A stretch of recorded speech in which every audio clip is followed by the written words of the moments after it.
So, Ethan, when you are telling customers about the value add of QBI, what do you usually like from a day-to-day operational pain perspective of the customer? What do you find yourself emphasizing that they are eliminating in terms of pain of key customer pain?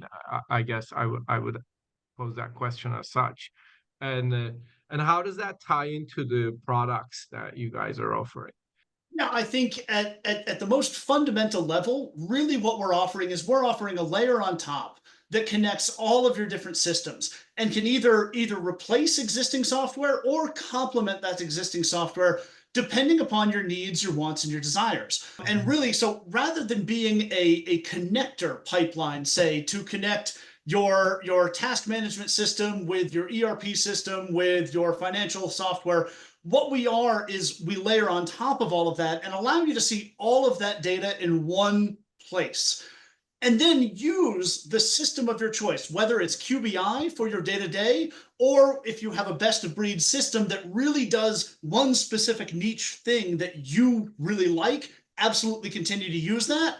But your manager and your manager's manager and your C-suite executives can see the data from that and connect that data easily within QBI with all of the other information coming out of your different systems. So really then the value add then kind of depends upon who am I talking with. Am I talking with somebody who is the asset manager who's working on that day-to-day asset management, on those asset management responsibilities? Or am I talking to their VP or their C-suite person who needs to be able to oversee what that asset manager is doing, but also tie that in with the development team's efforts and the finance team's efforts to see a true holistic picture of how their business is doing?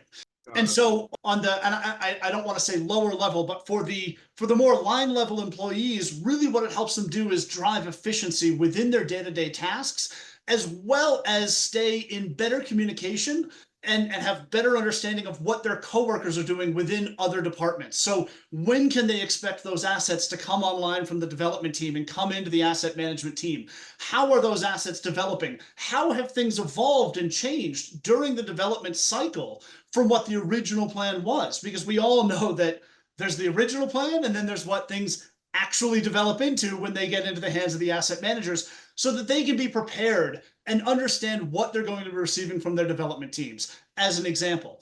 And so for the people who are really doing the work on a day-to-day basis, it's driving efficiency, driving better communications, staying on top of their tasks, and having all of that information at their fingertips from all of the various different departments that they interact with. So they don't have to rely on their email, they don't have to rely on Outlook calendar all of the time for reminders, and they can really collaborate with their teammates, both in their direct department as well as in the other departments. But then, of course, when I'm talking to more higher level, to the C-suite folks, to the VP level, really what the story then becomes is you can now have a much better understanding of what all of your teams are doing and all of your associates' teams are doing, and really have a good holistic picture of what the entire business is looking like at any given point in time.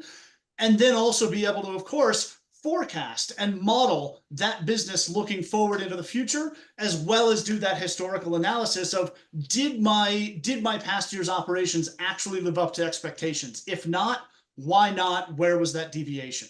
Yeah. If I may pitch in something, which is, it is reminding me of something, one of the most relevant or significant improvements that we give the customers once they lead through the QBI usage, and the whole company and all the teams, they use QBI, they come back to us and say, hey, for the first time, I can believe in the information I get and the reports I get, because very, very often the information that they got before using QBI, they knew how it was generated. There was a lot of manual up and downs and downloads, and hey, John, I see 3 different install capacity figures depending on the system I look. Which one is the right one? Because I need, the CFO has asked me for a board slide and whatnot. So they changed the information on the PPT and not on the system of record and kind of thing. So with QBI, you eliminate all that stuff. So when the C-suite or any management or board member receives information, they believe in what they see. They don't need to second guess, and they trust that the decision they're taking is based on updated, unique information that is shared and across the whole organization. This is a huge value that you get after you've lived your life in QBI. So there's value being created in internally administrative functions for managing the processes internally. But I assume there's also some efficiencies gained during timeline of development time, and then also probably in asset performance and bottom line post For sure. development as well, Yeah. in the ownership. 100%.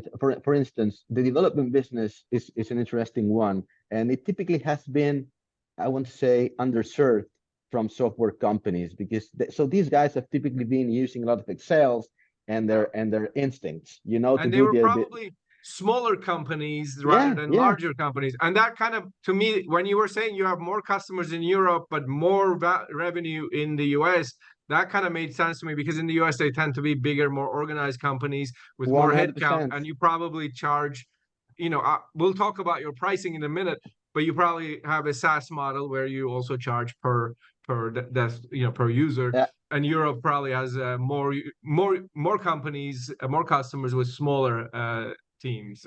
I was it's a more thinking. optimized market. Yes, yes. Right. But again, these developer companies, they are tend to be small and risk averse because the revenue is not based on operating income. It's just, you know, picks if I sell or I don't sell the if I get to whatever Assets. milestone. Exactly. Yeah. So basically these guys, they do need to look at a lot of systems, you know, pricing, regulation. There's a lot of documents going up and down between the, you know, local authorities and the so they basically have very smart people looking at Excels and just looking at opening and closing documents to see where the hell information is.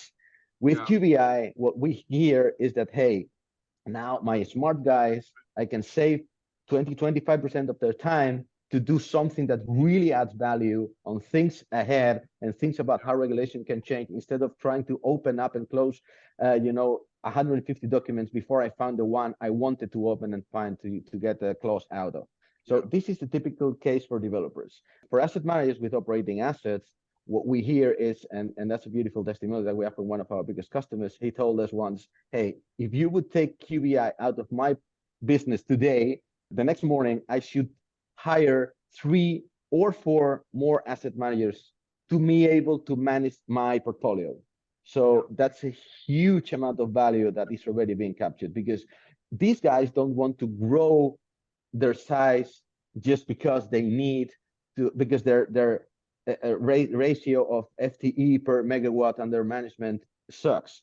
They don't want to have an army of asset managers, you know, looking at different screens. That's not how they become efficient.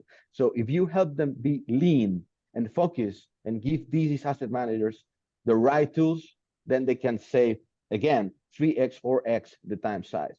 But also what they say, and it's a bit of a tricky one to mention, but still I will go. This guy told us, hey, because of QBI and my asset managers can squeeze and challenge my O&M vendors and, you know, the people around me, so I can get an increase or can squeeze the performance out up to 5% in some cases. So it's not just cost reduction, it is also increasing revenue via more performance because you can challenge and can discover losses that otherwise you would be missing out because you would be, you know, only clicking on the most important thing that the system threw in your head. With QBI, you really know what's going on and without needing to do anything else because the information is presented from of your eyes. Makes sense.